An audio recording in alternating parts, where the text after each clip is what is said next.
de le dire mon estimé confrère Atweka, dont je fais mienne toute la plaidoirie, venons maintenant au calvaire de la communauté musulmane de la République démocratique du Congo. Monsieur le Premier Président, Mesdames et Messieurs de la Cour, comme il a été dit précédemment, c'est depuis octobre 2014 que les environs de la ville de Béni ont été les terrains de massacres comptant parmi les pires de l'histoire récente du Congo. Plus de 5000 personnes ont été sauvagement égorgées et des dizaines de millions ont fui leur foyer. Par la bouche combien éloquente de son porte-parole, le gouvernement ne cesse de déclarer haut et fort que ces massacres sont l'œuvre des terroristes djihadistes islamistes. Il faut compter le nombre de fois que le porte-parole du gouvernement a réitéré les termes djihadistes islamistes en peu de temps pour comprendre la cacophonie qu'il a toujours entretenue à tout prix.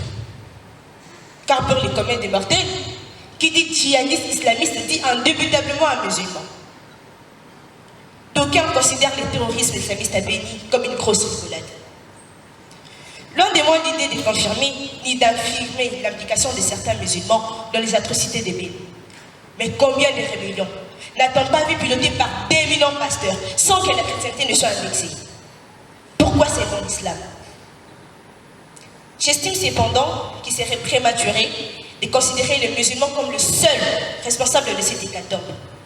Car aucune enquête sérieuse n'a encore été diligentée et livré ses conclusions pour déterminer les responsabilités des uns et des autres. Ni les gouvernements, ni les deux chambres du Parlement, ni les pouvoirs judiciaires, encore moins la communauté internationale.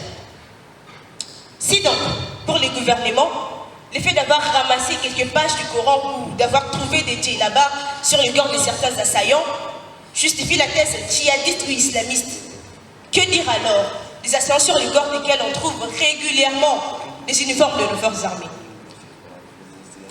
D'autre part, les musulmans de la République démocratique du Congo en général, et ceux du Kivu en particulier, sont accusés de trahison par le groupe ADF Nalu, du fait qu'ils ne veulent pas collaborer avec eux. Ce qui fait qu'en cas de massacre, même les musulmans ne sont pas épargnés. Aujourd'hui, les musulmans de la République démocratique du Congo se trouvent entre deux feux. Le marteau des ADF Nalu et l'enclume des instruments du pouvoir de Kinshasa. Ils ne savent plus à quel sens ils vont aujourd'hui. C'est ainsi que suite